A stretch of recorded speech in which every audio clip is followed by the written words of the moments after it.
मुंबई के बोरीवली पश्चिम में स्थित फीनिक्स हॉस्पिटल के डॉक्टर्स ने एक चमत्कारी ऑपरेशन किया है। 75 वर्षीय बुजुर्ग मरीज के पेट में 2.5 किलो का तिल्ली स्प्लीन हो गया था। मरीज के घर वाले परेशान थे, मरीज की हालत खराब हो रही थी। डॉक्टर के पास ऑपरेशन के सिवा कोई और रास्ता नहीं था, लेकिन एक डर यह भी था कि मरीज की उम्र 75 वर्ष की है और ऐसे में ऑपरेशन सक्सेसफुल होगा कि नहीं, इस बात का कहीं ना कहीं डॉक्टर को डर था।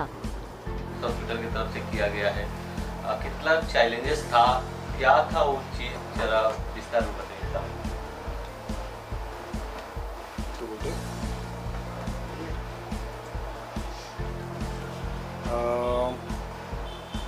चैलेंजेस मेन मतलब ये था कि पेशेंट का एज 75 ईयर ओल्ड मेल थे, पेशेंट थे, ब्लड में दोष था उनको, तो उसके वजह से उनका प्लेटलेट्स काउंट हमेशा कम रहता था।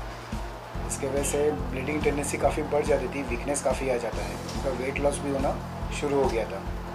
तो ये एज में कार्डियक फैक्टर भी एक रहता है, दिल की बीमारी होने के भी चांसेस ज़्यादा रहते हैं, ऑन टेबल कॉम्प्लिकेशंस होने के चांसेस रहते हैं।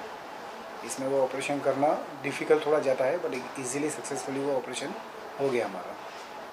कितने घंटे तक ऑपरेशन चला और क्या पेशेंट को उसके बारे में इसकी जानकारी थी?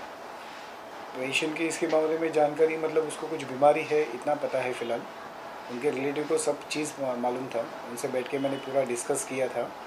पेशेंट क्या सर्जरीज़ के फ़ायदे नुकसान सब मैंने डिस्कस करने के बाद, कंसेंट लेने के बाद उनका सर्जरी किया था। उनका स्प्लीन काफ़ी बड़ा हो गया था, उसका नॉर्मल वज़न 150 ग्राम्स के आसपास रहता है।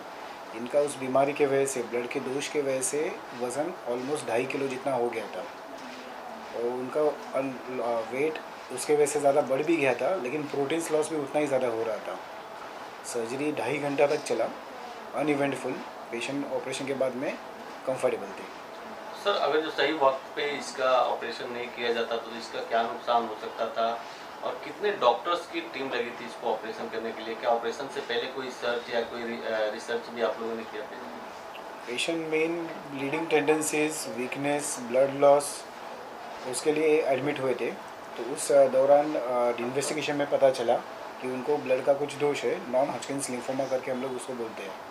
उसके बाद उनका फटाफट ट्रीटमेंट शुरू हुआ।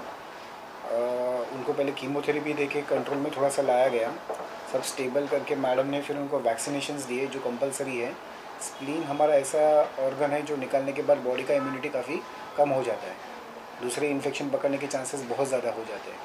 तो वैक्सीन्स देने के बाद उनको स्टेबल किया और उसके बाद में फिर उनको सर्जरी किया गया। सौरभ सर, इस तरह के केसेस बहुत कम मिलते हैं, लेकिन जब आते हैं तो कितना बड़ा रिस्क होता है डॉक्टर के लिए, क्योंकि इतना बड़ा निकालना, पेट के अंदर से ऑपरेशन करना कितना डेंजर हो जाता है और कितनी सावधानियां बरतनी पड़ती है इसके लिए? देखो ये जो डॉक्टर नितिन ने जो स्प्लीन का जो सर्जरी किया है इस पेशेंट का, तो सबसे बड़ा रिस्क तो ये था कि पेशेंट का एज 75 था, जिसमें अपने एज ज़्यादा होने की वजह से बॉडी के सब ऑर्गन्स अपना उतना ज़्यादा फंक्शन नहीं कर पाते जितना यंग एज में फंक्शन कर पाते। तो और ये बड़ा साइज था स्प्लीन का जो हमारी टीम ने पूरा डायग्नोस किया था। तो रिस्की तो होता है, जो एनेस्थेशिया दिया जाता है, बेहोश किया जाता है, उसके अपने आप एक टाइप के रिस्क होते हैं। और सर्जिकल फील्ड जो रहता है ना, पेट में अपन काट के हम जो निकालते हैं सब ऑर्गन को, तभी बहुत ज़्यादा रिस्क रहता है, ब्लीडिंग होने के बहुत चांसेस रहते हैं। बट मेरा पूरा टीम था, डॉक्टर नितिन, डॉक्टर इमरान शेख, ये सब पूरे टीम ने एक अच्छा सर्जरी किया है, जो कि लगभग 2.5 किलो का स्प्लीन हमने निकाला है।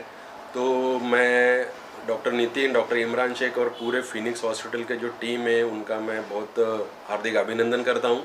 और जैसे एक कहावत है, no risk no progress no success, इस कंसेप्ट से हम हर पेशेंट को ऑपरेट करते हैं। जब पेशेंट आए थे तो जैसा सर ने बताया कि उनको पता ही नहीं था कि क्या हुआ है, दूसरी बीमारी को लेकर रहते।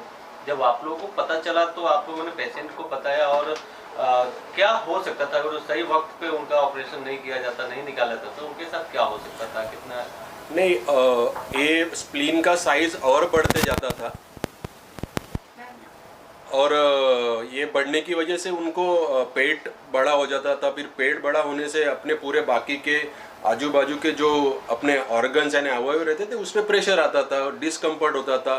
कभी कभी साइज बढ़ने से एक कैपेसिटी के बाहर अगर स्प्लीन बढ़ेगा तो बस्ट हो सकता था। तो ये मल्टीपल कॉम्प्लिकेशंस हो सकते थे स्प्लीन बढ़ने की वजह से। तो वो right time, right diagnosis, right treatment, right surgery, ये सब राइट ट्रैक पे गया है और फॉर्चुनेटली हमने पेशेंट को आज डिस्चार्ज भी कर दिया है। अच्छा, ये स्प्लीन जो है कितने लोगों में पाया जाता है और कैसे ये तैयार होता है? हर एक ह्यूमन बीइंग, हर एक आदमी के पेट में स्प्लीन होता है। तो मतलब वो इतना बड़ा कैसे हो गया, कुछ कारण? वही अभी वो बड़ा इसलिए हो गया कि वो जो उनको बीमारी है उसकी वजह से प्लेटलेट यानी रक्त बिंबिका जो होती है वो कम हो जाती है। तो वो स्प्लीन क्या करता है कि उसको तैयार करने की कोशिश करता है। तो वो तैयार करने में करते करते करते करते वो फिजियोलॉजिकल प्रोसेस से ना उसका साइज बड़ा हो जाता है, क्योंकि उसको तो तैयार करनी है वो प्लेटलेट बॉडी में मेंटेन करने के लिए। क्योंकि वो प्लेटलेट कम है तो सबसे बड़ा कॉम्प्लिकेशन है कि अपना ब्लीडिंग हो सकता है, खून बह सकता है कोई भी बॉडी के जिधर होल्स होते हैं, जैसे उल्टी में से, नाक में से, संडास में से, पेट में खून जमा हो सकता है। तो इसीलिए वो उसका काम है, तो उसको कॉम्पेंसेट करने के लिए उसका साइज बढ़ जाता है। ऐसे तमाम लोग हैं जिनको इस बीमारी के बारे में पता नहीं होगा या फिर उनके अंदर है उनको पता नहीं, तो ऐसा ज़्यादा बड़ा ना हो तो सावधानियाँ कैसे बरती जा सकती है, क्या किया जा सकता है? नहीं, मैं तो डॉक्टर के नाते सबसे पहले ये बोलूँगा कि हर एक आदमी ने कुछ भी छोटा सा भी तकलीफ होता है तो उसको पॉजिटिवली लेके डॉक्टर की सलाह ले लेनी चाहिए। चाहे वो 30 साल में कोई मतलब बोल रहा है कि मेरे को चेस्ट पेन हो रहा है, बट कॉमन लोग सोचते हैं कि हमको एसिडिटी हो गया, ऐसा नहीं रहता है, उसका हार्ट अटैक भी हो सकता है। इसलिए सावधानियाँ यही कि prevention is better than cure. यानी अगर हम बीमारी के पहले ही कुछ हमको सिग्नल मिल जाता तो उसका इन्वेस्टिगेशंस कर लो डिटेल में। हम बैठे हैं 24/7 पब्लिक की सेवा के लिए। तो अगर हम ये फॉलो कर लेवे कि जैसे कि भाई 40 के ऊपर है तो उसका सोनोग्राफी कर लेवे, तो सोनोग्राफी करेंगे, ब्लड इन्वेस्टिगेशंस करेंगे तो उससे अपने बहुत सारे डायग्नोसिस का पता चल जाता है।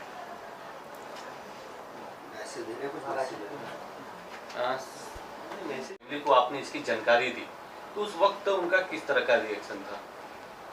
25 अप्रैल को इनका अभी सर्जरी हुआ है, 2 दिन पहले ही। सर्जरी करने के बाद जब भी मैं बाहर आया और उनके रिलेटिव जो अभी हमारे साथ में बैठे हैं उनको दिखाया तो दे वर वेरी हैप्पी।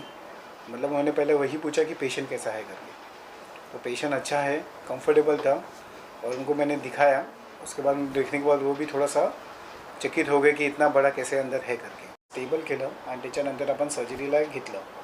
सोमवारी त्यांना ॲडमिट करून आपण मंगळवारी सर्जरीला घेतलं। डॉक्टर इम्रान शेख, मी, डॉक्टर नितीन दिवटे आणि माझी फिनिक्सची पूर्ण टीम, आम्ही सगळ्यांनी मिळून हे ऑपरेशन 2.5 तासामध्ये केलं।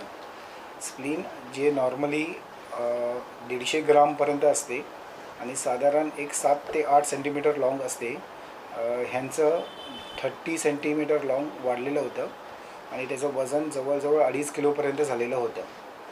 त्यांचं वय 75 वय असल्यामुळे थोडेसे रिस्क फॅक्टर्स जास्त होते, विकनेस होता त्यांचा।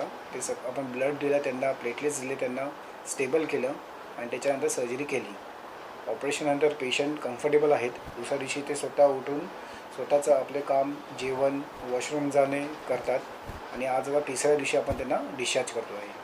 ऑपरेशन झाल्यानंतर जे त्यांचे नातेवाईक आहेत त्यांचे रिएक्शन काय होतं, त्यांनी काय सांगितलं? कारण त्यांना आधी माहीत नव्हतं की त्यांना काय ऑपरेशनच्या अगोदर आपण सगळ्या पेशंट्सच्या नातेवाईकांबरोबर बसून डिस्कस करतो, त्यांना काय काय आजार आहे, त्याचे काय फायदे, काय नुकसान आहे ते सगळं आपण डिस्कस करतो।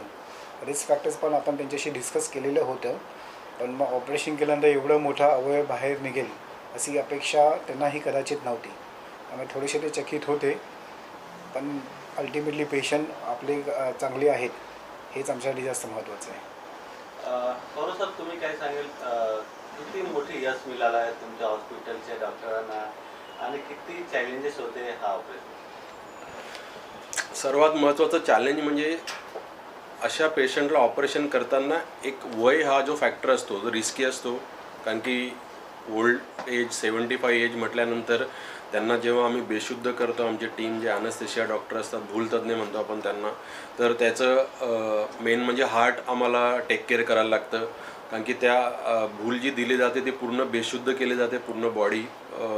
त्याच्यामुळे हार्टवर, किडनीवर याचा परिणाम होत असतो. म्हणून ती ॲनेस्थेशिया भूल संबंधी रिस्क होती एज जास्त असल्यामुळे. नॅचरली ऑपरेटिव्ह फील्ड म्हणजे जे आम्ही पोट कापून जेव्हा सर्व ऑर्गन्स बघतो, हाताळतो, बघतो आणि चेक करतो की बाबा आता कुठला ऑर्गन आपल्याला नेमकं काय त्याची ॲनाटॉमी रचना बघत असतो, तर स्प्लीन आपल्याला टार्गेट होतं की स्प्लीन काढावं लागणार आहे. स्प्लीनच्या आजूबाजूला जेव्हा आपण त्या सर्व रक्तवाहिन्या असतात ते स्प्लीनला एक त्याच्या मुळापासून कापण्यासाठी त्या रक्तवाहिन्या असतात. तर सर्वात मोठा डेंजर आणि धोका असतो की त्या रक्तवाहिन्या फुटू शकतात, तुटू शकतात, कापल्या जाऊ शकतात आणि ब्लिडिंग होऊ शकतं. ऑलरेडी पेशंटला प्लेटलेट कमी आहे, त्याची रक्त गोठण्याची प्रक्रिया ऑलरेडी डिस्टर्ब आहे आणि अशात ही जी एक मोठी रिस्क असते ती रिस्क आमच्या पूर्ण टीमने घेतली. डॉक्टर इम्रान शेख, डॉक्टर नितीन दिवटे या 2 सर्जन लोकांनी ती अतिशय उत्तमरित्या ती सर्जरी ऑपरेशन जे आहे शस्त्रक्रिया हाताळली व मला आनंद होतो. मी माझ्या पूर्ण टीमचं डॉक्टर इम्रान, डॉक्टर नितीन यांचं अभिनंदन करेल आणि मी as a owner of the Phoenix I am proud of them and wish him the best luck in future also. एक इनका ले लेते हैं, ये हमारे लिए बहुत सारा ज़रूरी था. अभी उनकी हालत कैसी है? पेशेंट अभी एकदम स्टेबल है. दूसरे दिन हमने उनको लाइट डाइट शुरू किया था. दोपहर के बाद में उनको फ्लूइड डाइट करके मोबिलाइज़ किया, चलाया. पेशेंट चलते फिरते हैं, अपना काम सब कुछ खुद से करते हैं. वॉशरूम जाना, खाना सब अपने हाथ से करते हैं. और आज पेशेंट डिस्चार्ज हो गए हैं. जो ऑपरेशन हुआ है क्या उसके बारे में आपको पहले से जानकारी थी कि इस तरह का उनके पेट के अंदर है, और ऑपरेशन होने के बाद जब आपको पता चला तो कैसा लगा, क्या कहेंगे इसके बारे में? हम लोग यहाँ पे जब मेरे ससुर जी को यहाँ पे एडमिट किया तो डॉक्टर ने हम लोगों को इन्फॉर्म किया था कि इनलार्ज स्प्लीन है तो ऑपरेशन करना ज़रूरी है. लेकिन उनका एज इतना ज़्यादा था इसलिए हम लोग थोड़ा टेंस थे कि कुछ भी हो सकता है. तो फिर भी डॉक्टर्स लोगों ने हम लोगों को इतना कंफर्ट किया कि we were ready to do everything whatever they से.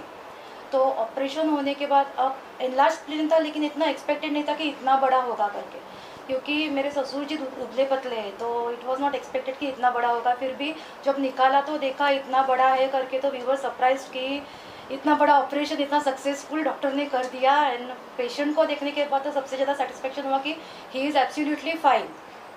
और अभी 2 दिन के बाद तो अभी वो चल फिर रहे, खा पी रहे, तो we are so happy with the hospital and doctors. तो इस चीज़ को लेकर कितने दिन से आप लोग परेशान थे, क्या तकलीफें हो रही थी पहले? तकलीफ़ें यानी उनको सिर्फ उनका वेट कम हो रहा था और उनका हीमोग्लोबिन ड्रॉप हो रहा था बार बार. इसलिए हम लोगों ने यहाँ पे वैसे उनको कुछ तकलीफ़ नहीं हो रही थी इसलिए यहाँ पे एडमिट किया था. तो डॉक्टर्स ने थरोली सब चेक किया और पता चला कि ये इतना बड़ा प्रॉब्लम है. और डॉक्टर्स की टीम ने सब कुछ अच्छा किया हमारे साथ. We are so much thankful to the doctor in the hospital. वैसे तो कहा जाता है डॉक्टर भगवान होते हैं और इस उम्र में उनको बचाना एक बहुत बड़ी कामयाबी है इनके लिए. तो एज ए फैमिली आप इनको क्या शुभकामनाएं देंगे डॉक्टर्स के लिए, और आपकी क्या भावना है डॉक्टर्स से? Doctor is next to the God, so what can I say to them, they are themselves God. तो उनके मैं सिर्फ उनको विश करूँगी कि वो अच्छा काम करते रहे और उनका प्रोग्रेस होता रहे बस. Thanks a lot.